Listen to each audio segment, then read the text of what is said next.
Hello everyone, welcome back to Abena'sKitchen. In this video, I'll show you how to make party jollof rice. These are the tomatoes that I'm going to use. I've got 2 of the big cans, they are 2.5 kilos each, and then 12 cans of the normal ones. I'm going to blend them until they become very smooth. It's very important to simmer your tomatoes when making party jollof rice. It makes your jollof very tasty and delicious. And it's also stress-free because you'll not be stirring it as much as you'll be stirring your stew if you had put the tomatoes in directly without cooking it first. This was cooked for 4 hours. If you're not a professional caterer and maybe you've been asked to cook for a party or any event, I would advise you not to cook everything on the same day of the event. In my case, the party was on Saturday evening and I did the simmering on Friday afternoon. This is Saturday around 6:30 a.m. and I'm going to make the stew. I'm going to chop 10 onions in my food processor. Note, I'm not blending it because I don't like the taste of blended onions in my stew. And then I've got my ginger and garlic as well. I'm going to chop those two as well. I'm going to start my stew. I used 1.5 liters of cooking oil. Another reason why I prefer to chop my onions instead of blending is that it takes a long time to fry in the oil when it's blended, because when you blend it, it becomes more watery, like liquid. More liquid comes in the onions. In the meantime, I'm going to prep my spices. So I've got 1 teaspoon of Garam Masala, 2 tablespoons of Adobo, 2 tablespoons of mixed herbs, 2 tablespoons of extra hot chili pepper, 1 teaspoon of cinnamon, 1 tablespoon of nutmeg, 3 tablespoons of curry, and then half teaspoon of cloves powder. The onions have been frying for some time now, so I'm going to add the chopped ginger and garlic to it. I then fried for an extra 8 minutes before adding the spices to it. Adding the spices at this point makes a very big difference. First in the aroma, and then the taste. It tastes much more better. I'm going to add 800 grams of tomato paste. Please excuse my saucepan. If you were wondering what's that thing on the borders, it's tomatoes. This is because I'm using the same thing I used to simmer the tomatoes to make the stew. I just rinsed it with some water. I didn't use sponge.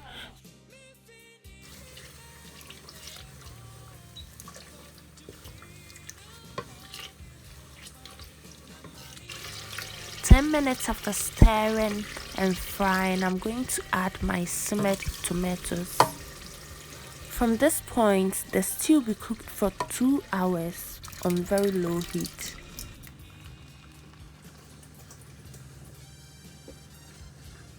I'm going to cover it halfway because when it starts boiling, it will be splashing everywhere.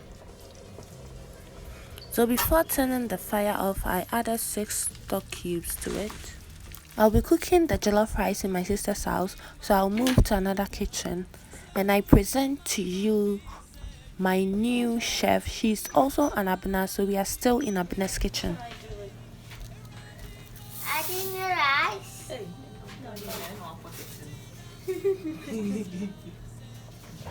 Add some more rice.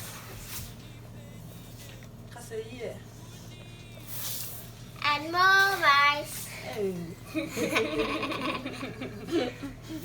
And more rice. Mix it up. And my finished ending. Mix it up and let me take a photo.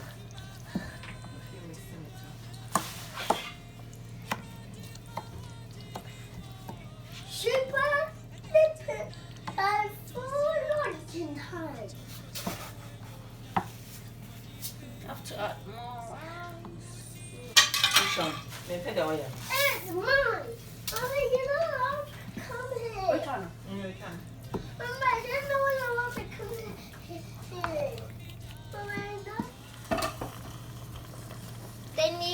What's that? Stock. And then you put some stock in.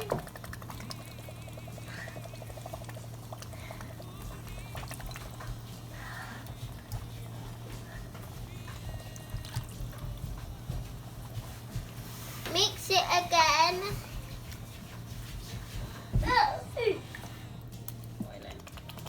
You should move back. Let's see what's happening.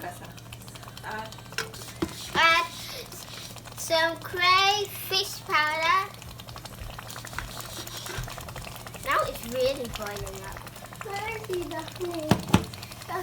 Mix it again. It stopped. let's just have a look at it. It stopped. Come.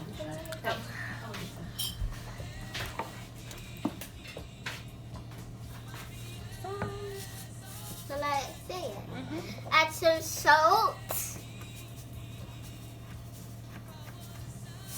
I love salt.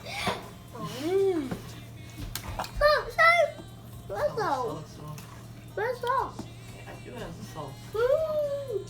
Mix it again. Yeah, of course. Salt.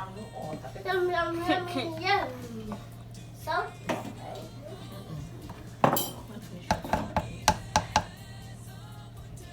No.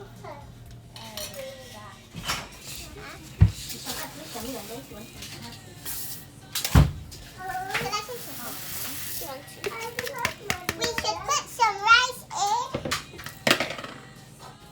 The reason for using 3 saucepans is that this is not a professional kitchen, and if you load just 1 saucepan, the rice is not going to cook well and you have a very tough time. And another reason is that this saucepan, the one I use for the stew, it's not the perfect saucepan to use when making jollof rice. It's perfect for soups or stews, but not for jollof rice because it's too high. It's not that wide, but it's very high. I once made the mistake of using this saucepan to cook the whole batch of jollof rice, and what I realized was that it was very difficult to stir the rice, and you get a situation where half pan is well cooked and the other half isn't cooked properly. I get a lot of questions about my jollof rice, and one of them is, why does mine taste better? And I always tell people my secret is the stock. Stock is very tasteful. It's got all the juice from the meat. Another tip I'd like to add is pay attention to details and keep records whenever you're cooking so that you can compare your method.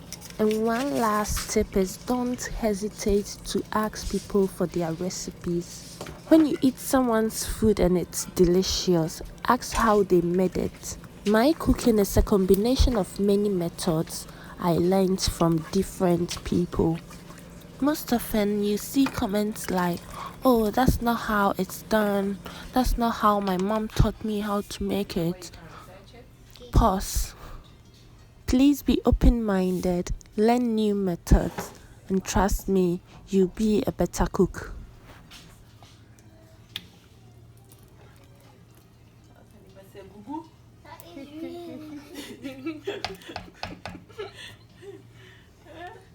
What is? Oh, I like that food.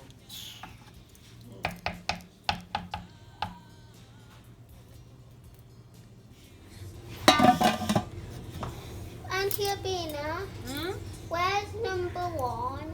Which one is number 1? What's number 1? Where's number 1? Oh, the food is there. Behind. This was the number 1 jollof rice she was asking about. You need to turn it as much as you can and then cook on medium to low heat.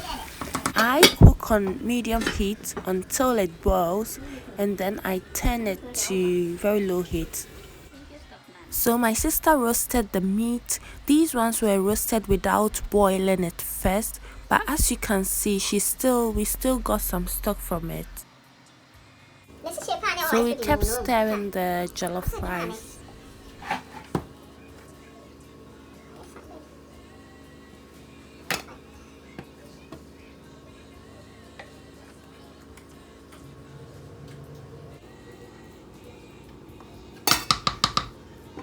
When the jollof rice is ready, transfer it immediately into your cooler box.